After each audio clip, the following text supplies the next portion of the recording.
Thanks for continuing to watch, and there is still sort of feedback coming through on lots of videos. And yesterday's, when we looked at karl-james, somebody contacted me and came up with a wonderful revelation, which yes, interesting, about a certain find in karl-james, but we might keep that for another day.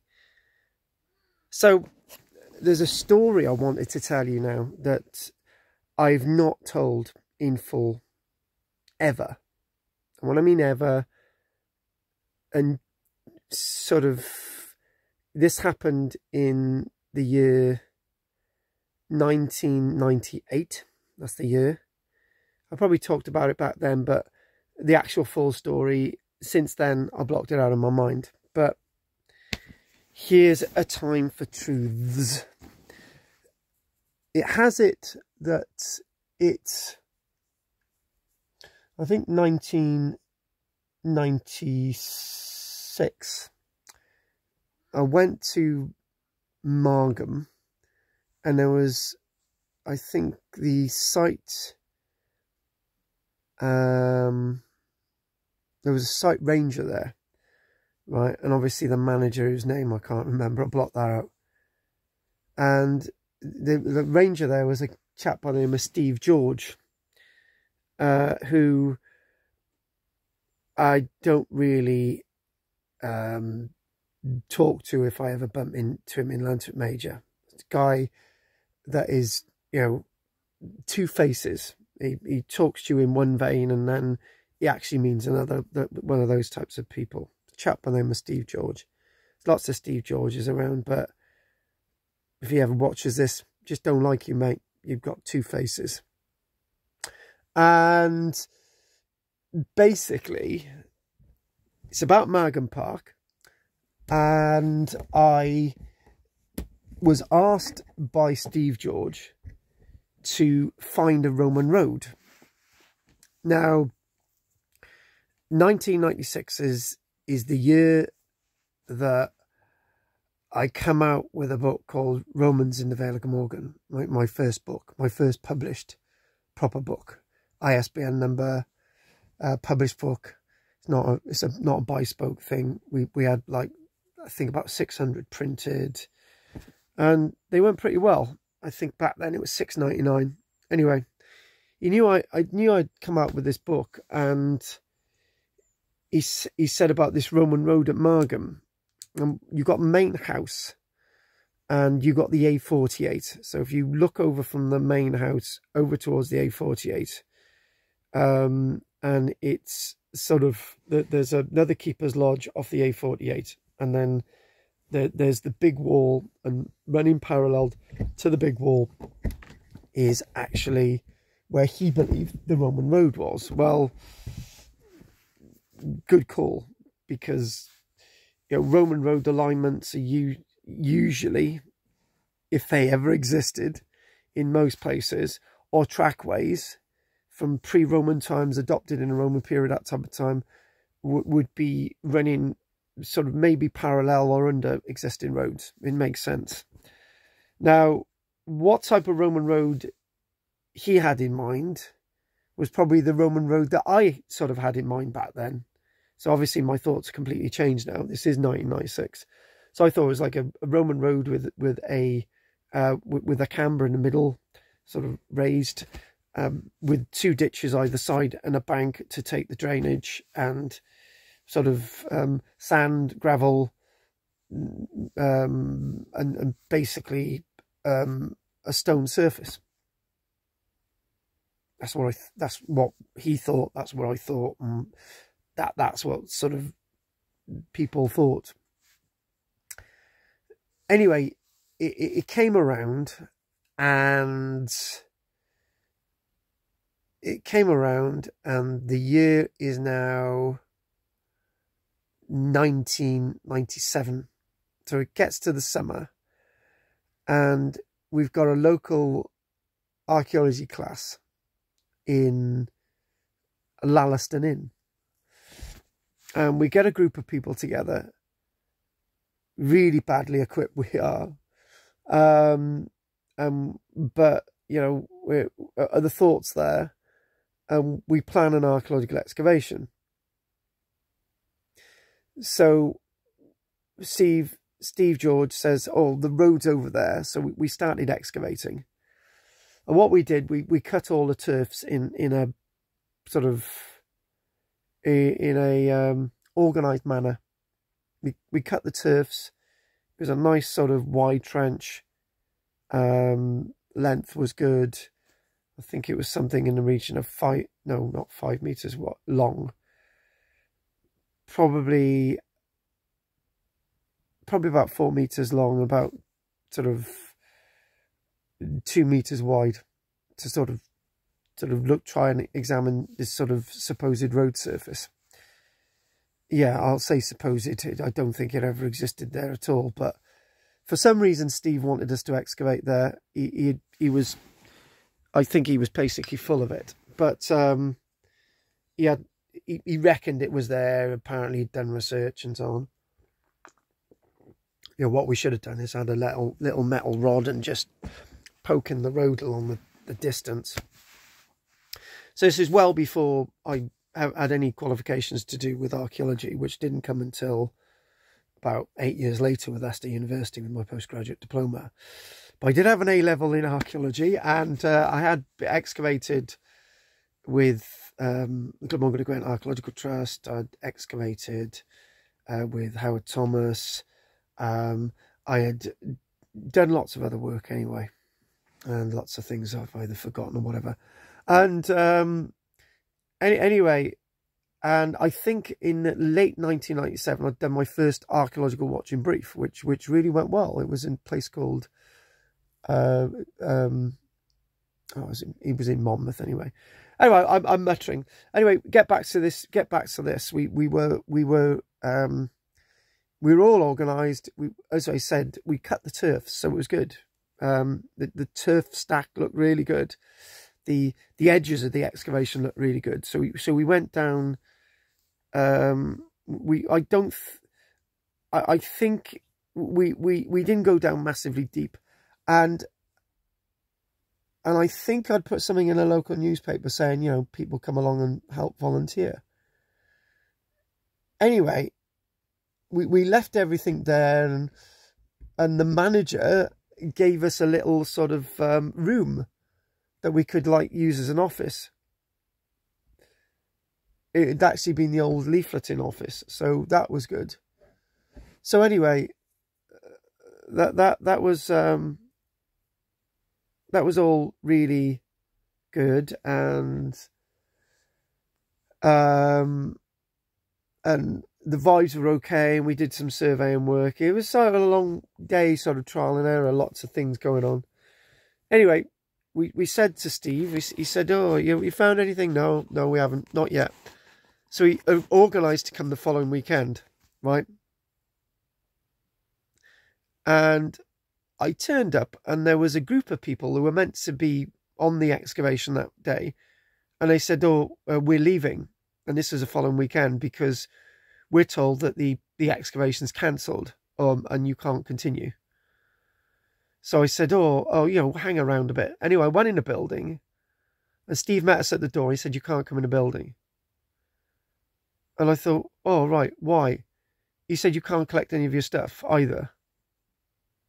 And I said, why? And it turned out that they'd gone and looked through all our things, and they'd sort of put everything upside down, and I don't know what they thought we'd found, but they went through everything. They went through every single thing in that room. Steve George had sort of, you know, we'd given a room, he'd trespassed on our property, he'd gone through everything. And, you know, the manager was basically, I think the manager came down then. And at that time, a group of officials wandered out the door, and one of them looked familiar. Happened to be from the Glamorgan-gwent Archaeological Trust. So in other words, the Glamorgan-gwent Archaeological Trust had put a stop on the project. It wasn't scheduled, there was no protection. They'd put a stop on the excavation. They just stopped it. So Steve George was clearly embarrassed that, you know, he'd gone through all our things, and certain things had been taken. So hence why I don't like the guy, on the authority of the Margam. And eventually, you know, we did get most of our things back. Most. Anyway. So, so this was all really odd. And I just said, well, why can't we continue? And they said, you can't. The excavation's cancelled. We actually had a letter of authority from Neath and Port Talbot County Council. I think that's what it was called then. Sure it was the new councils. So we had a letter of authority from Neath and Port Talbot. You could excavate. You've got our authority. It was the council stamp. You had our authority to excavate. You've got our authority. We just wasn't a conversation with Steve George. It just wasn't a conversation with the manager. I still got the letter somewhere. You've got permission to excavate. It was all above board. Everything was fine. There was nothing scheduled, nothing protected there or whatever. It was all above board.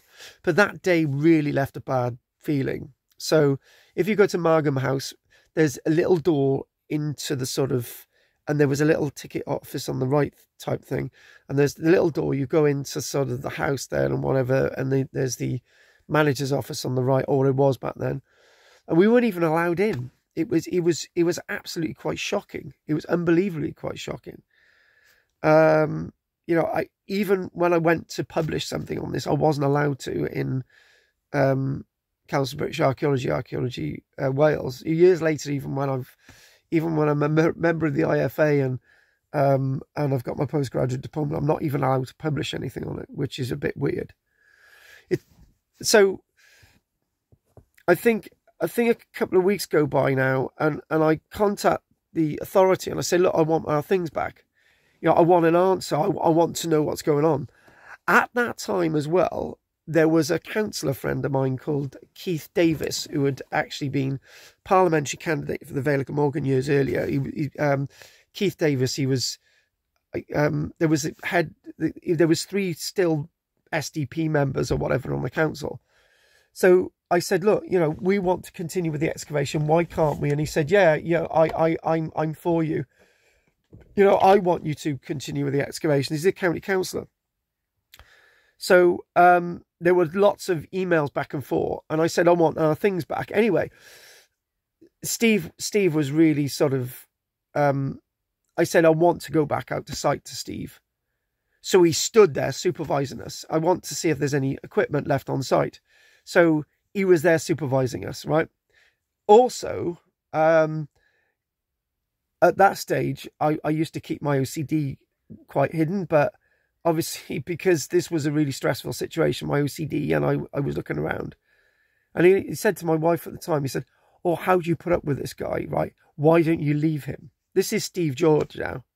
This is to do with an archaeological excavation. This is a really nasty, evil little weasel, this Steve George. So he's even getting into my wife's head, right?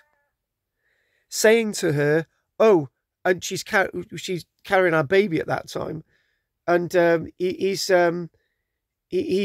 really evil, nasty guy. And he's basically getting into my wife's head. Why are you with him? He's a bogus archaeologist, you know. He's got OCD, leave him. I was hearing all this whilst I was looking over the site. Anyway, before I could intervene, he just went away. And at that point, we had 2 guards come over. 2 guards to make sure what we're supposed to be taking. It was really strange, very strange.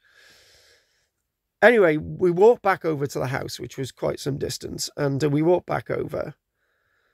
And with no assistance from anyone there. And we went into where our stuff was, and there was stuff thrown everywhere. They had trashed we had some records there. They had trashed it all. There was stuff ripped up. There was equipment damaged. It was an atrocious state. And all the other stuff was piled in public view where anyone could take anything, right? This is the mentality of what we had to put up with. We were made to feel ashamed, dirty. This is Neath and Port Talbot County Council. I don't know what was in their minds. And then we had the a message from Keith Davis, the councillor at Neath and Port Talbot. He said, we had a meeting, we had a vote, and we narrowly lost the vote. You can't continue with the excavations. And basically I said, why? He said, the Glamorgan-gwent Archaeological Trust have blocked it, and they have got the ear of the director of the department. I think it was Parks. He's personal friends with the director of the Glamorgan-gwent Archaeological Trust at that time was Gareth Dowdall, and basically they had right. Basically, the facts were we had full permission from the council. Right, it wasn't a scheduled or protected ancient monument. There were two people on a group.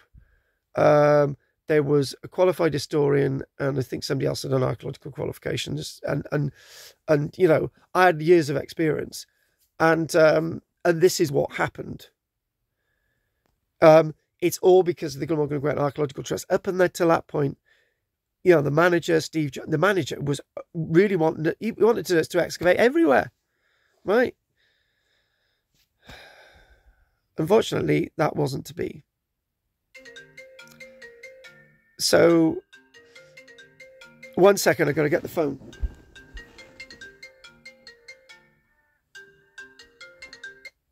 Bear with me. So, what I'm going to do, I'm going to leave this recording now.